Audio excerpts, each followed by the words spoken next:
Salut tout le monde, c'est Vassili de Gear One et actuellement on se trouve à Francfort pour la présentation des nouveautés. Et surtout, là à côté de moi, vous avez la nouvelle M5 F90.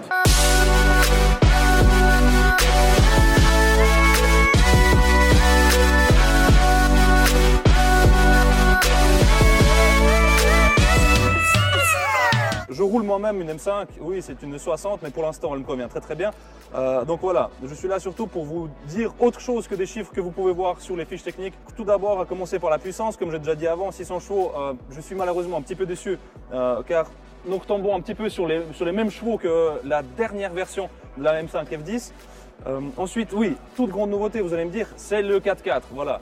Mais encore une fois, chez Mercedes, on prend la E63 AMG, elle a déjà le 4x4, elle existe déjà depuis une année en tout cas. Et vous pouvez le désactiver et le mettre en propulsion et puis vous pouvez drifter comme vous le voulez. Donc BMW, ils ont fait exactement la même chose pour les rivaliser, surtout avec la RS6 et puis la E63 AMG. Et je pense qu'elle va le faire à merveille. Surtout qu'ils annoncent 3,2 secondes ou 3,15 secondes de 0 à 100. Donc c'est un résultat qui est très correct pour une berline qui fait presque 2 tonnes. Actuellement, celle-ci, pour être exact, la couleur Frozen Road, ils ont fait seulement 500 exemplaires de cette voiture-là.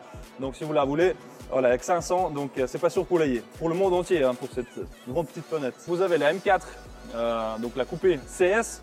Donc si vous avez envie de la commander, commandez-la peut-être pas trop vite, parce que là, regardez ce qu'il y a derrière. Vous avez vu, regarde, lève la caméra un petit peu, regarde là-bas au fond. Tu vois, ça c'est la M2 et elle va sortir aussi en version CS. Pour ceux qui ne savent pas, la CS c'est une version un peu plus allégée, plus sportive de la M4 normale. Comme si vous vous faites un petit pas en arrière, encore une fois, j'aimerais remercier ses grands-pères, par exemple la M3 et 46. Vous vous rappelez certainement de la version CSL. Donc voilà, c'est un petit peu dans ces idées-là que la M4 CS a été faite pour avoir un poids inférieur. Oui, elle existe déjà, donc elle a des meilleurs freins, elle est plus légère, elle est plus puissante, elle possède 460 chevaux. Et puis si je me rappelle bien, 3 secondes 9 de 0 à 100, donc des résultats qui sont vraiment jolis. Bon, voilà, pour faire une petite revue en bref, vous avez les panneaux de porte qui sont une sorte de fibre plastifiée, un petit peu bizarre. Voilà, juste un petit morceau d'Alcantara pour vous dire que voilà, c'est comme une voiture luxueuse, entre guillemets. Et puis, il n'y a pas de grosse poignée, ni rien du tout, il y a juste une petite bandoulière un petit peu comme ça, M, pour fermer la porte, et puis une petite poignée pour ouvrir. C'est pas très pratique, c'est vrai que votre nana, quand elle va tirer là-dessus pour faire la porte, ça fait un peu pauvre quoi. Mais bon, ça reste une voiture de sport. Volant en Alcantara, le frein à main manuel évidemment. Donc quelque chose de pur pour les puristes, pour aller faire du circuit tout en étant en voiture homologuée. Donc des gros freins, des très bons pneus, des jantes allégées. Il y a tout pour faire un beau chrono sur le Nürburgring. Restez avec nous.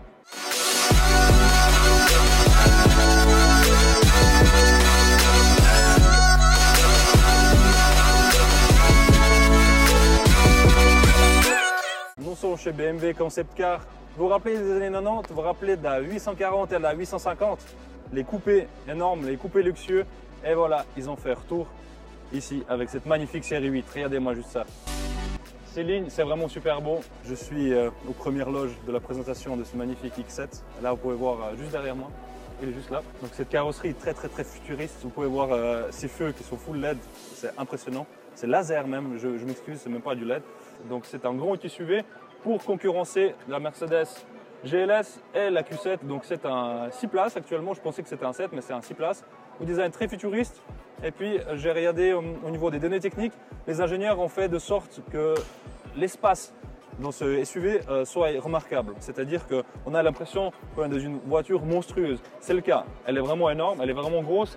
On a l'habitude de voir le X5 de chez BMW et là, ceci est un X7. Donc la taille est nettement supérieure.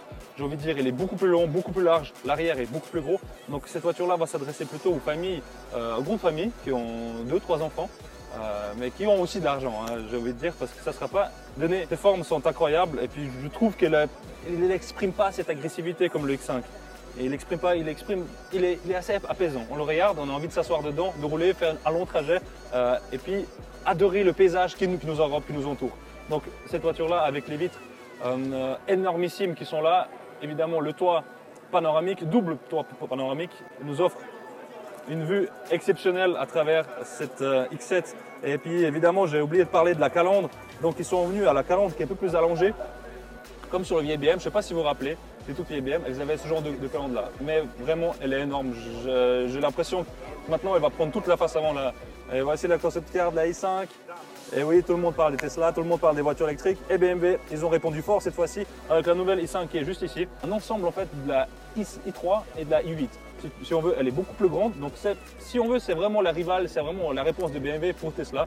Pour dire que nous aussi, les Allemands, on sait faire des voitures électriques. Alors un design très futuriste. Je me répète encore, c'est une concept car, donc c'est pas dit qu'elle sorte comme ça. Je sais déjà qu'elle va pas sortir comme ça parce que vu la taille des rétroviseurs, ils sont comme ça. Donc ça ne va pas sortir, ça c'est sûr et certain. Mais franchement, et puis évidemment, ils ont fait des vitres teintées noires pour pas qu'on puisse voir à l'intérieur, parce que ça, encore, c'est une grande surprise qu'ils nous réservent chez BMW, avec les intérieurs qui évoluent à vitesse grand V. Et là, je pense qu'ils vont faire très fort. Pour les amateurs des ciels ouverts, la concept car Z4 de chez BMW, je ne suis pas un grand fan, mais il faut quand même avouer que c'est joli. Vous connaissez BMW, vous connaissez M-Performance, et c'est officiel, BMW a créé maintenant e-Performance. Donc c'est une division qui va regrouper des moteurs électriques et des moteurs diesel ou essence pour avoir encore plus d'efficience et plus de puissance. Pour faire le plein, comme vous voyez sur le modèle du haut, eh oui, il y a le réservoir, on ouvre et puis on met de l'essence. Et puis non seulement ici, mais aussi du côté gauche, on ouvre le plein et on branche la prise à la maison électrique pour remplir les batteries.